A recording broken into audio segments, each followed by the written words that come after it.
Iconium Nexus. Today, we gather with heavy hearts to mourn the passing of a true legend, Ratan Tata, who left us on October 9, 2024.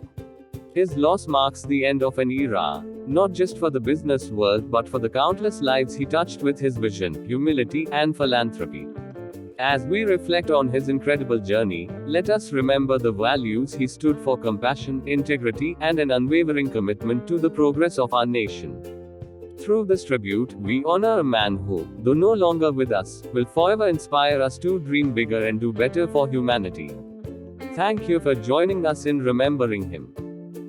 Ratan Tata, सफलता, असफलता और अटूट दृढ़ संकल्प की कहानी। रतन नेवल टाटा, जो भारत के औद्योगिक क्रांति का प्रतीक है, का जीवन उतार चढ़ाव से भरा रहा है। उनके जीवन में असाधारण ऊंचाइयां और गहरे दर्द के क्षण दोनों रहे हैं। 28 दिसंबर 1937 को भारत के सबसे प्रतिष्ठित परिवारों में जन्मे रतन टाटा का जीवन नेतृत्व, व्यक्तिगत त्याग और सामाजिक जिम्मेदारियों का अद्वितीय संगम रहा है। आइए उनकी इस अद्भुत यात्रा की झलकियों पर नजर डालते हैं, जहां जीत और दर्द के अनोखे मोड़ हमें देखने को मिलते हैं। प्रारंभिक जीवन और संघर्ष। रतन टाटा का जन्म एक प्रसिद्ध और सम्मानित टाटा परिवार में हुआ था, जिन्होंने भारत की औद्योगिक वृद्धि में महत्वपूर्ण योगदान दिया। हालांकि उनके बचपन में भी संघर्ष कम नहीं था। जब वे मात्र 10 वर्ष के थे, उनके माता पिता नेवल टाटा और सूनी टाटा का तलाक हो गया, जिसने उनके जीवन पर गहरा प्रभाव डाला। रतन और उनके भाई की परवरिश उनकी दादी, लेडी नवाजबाई टाटा ने की। दादी की सिखाई हुई नैतिकताएं और पारिवारिक मूल्य रतन के जीवन में गहराई से बसी रही। सस्पेंस। इतनी प्रतिष्ठित पारिवारिक पृष्ठभूमि होने के बावजूद रतन ने बाद के जीवन में एकांत क्यों चुना? बचपन से ही रतन टाटा शांत, गंभीर और ध्यान केंद्रित व्यक्तित्व के धनी थे। उनके इन गुणों ने उनके नेतृत्व शैली को आगे चलकर परिभाषित किया। उन्होंने अमेरिका में कॉर्नेल यूनिवर्सिटी से आर्किटेक्चर और स्ट्रक्चरल इंजीनियरिंग की पढ़ाई की, लेकिन जल्द ही उन्हें एक बड़ा निर्णय लेना पड़ा: आर्किटेक्चर, जिसे वे पसंद करते थे, और उद्योग, जो उनके परिवार की धरोहर थी। उन्होंने कर्तव्य के आगे अपने शौक को झुका दिया और परिवार की परंपरा का पालन किया। टाटा समूह और प्रारंभिक चुनौतियां। 1962 में भारत लौटने के बाद रतन टाटा ने जमशेदपुर में टाटा स्टील में काम करना शुरू किया, जहां उन्होंने सामान्य कर्मचारियों की तरह कठिन काम किए। ये काम ग्लैमरस नहीं था, लेकिन इससे उन्हें कंपनी चलाने की गहरी समझ मिली। जब उन्होंने 1991 में जे.आर.डी. टाटा से टाटा समूह की बागडोर संभाली, तब समूह को आधुनिकीकरण की जरूरत थी। उस समय समूह बहुत बड़ा लेकिन बिना फोकस के चल रहा था, और इसमें 300 से अधिक स्वतंत्र व्यवसाय थे। प्रारंभिक वर्षों में उन्हें समूह के भीतर से भारी प्रतिरोध का सामना करना पड़ा। कुछ वरिष्ठ अधिकारियों ने रतन की नेतृत्व क्षमता पर सवाल उठाए और सोचा कि क्या वे जे.आर.डी. टाटा की विरासत को सफलतापूर्वक आगे बढ़ा पाएंगे। लेकिन रतन ने हर चुनौती को धैर्य और संकल्प के साथ पार किया।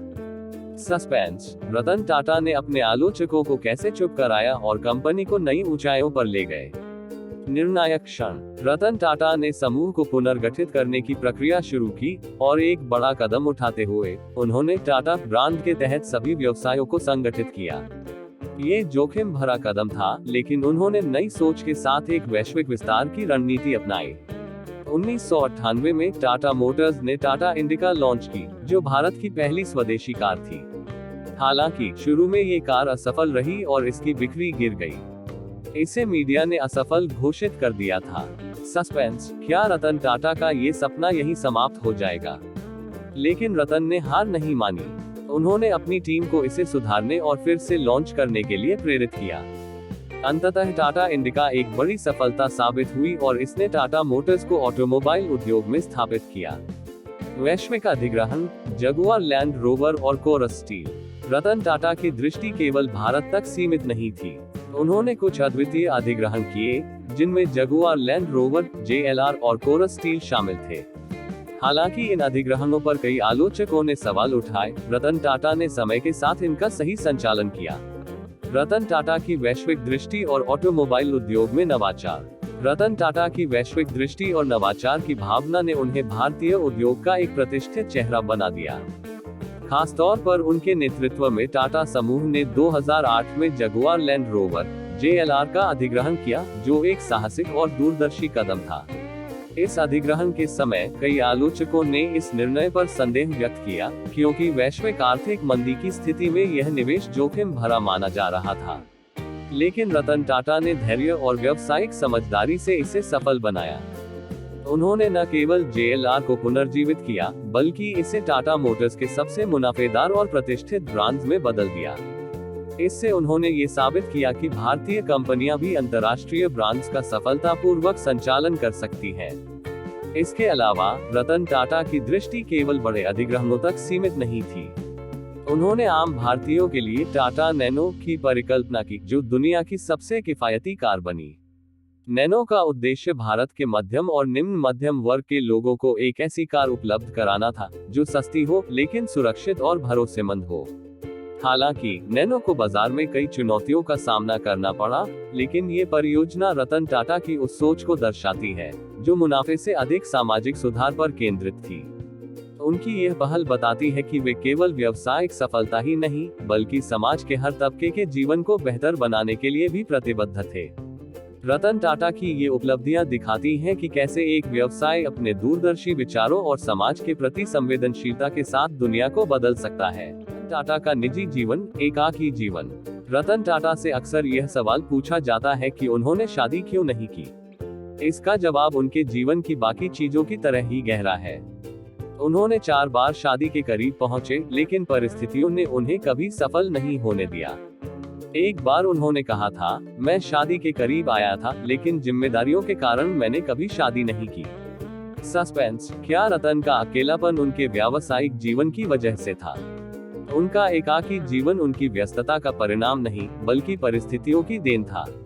चाहे वह पारिवारिक दबाव हो, सांस्कृतिक भिन्नताएं या लंबी दूरी के रिश्ते, रतन टाटा ने कभी शादी नहीं की।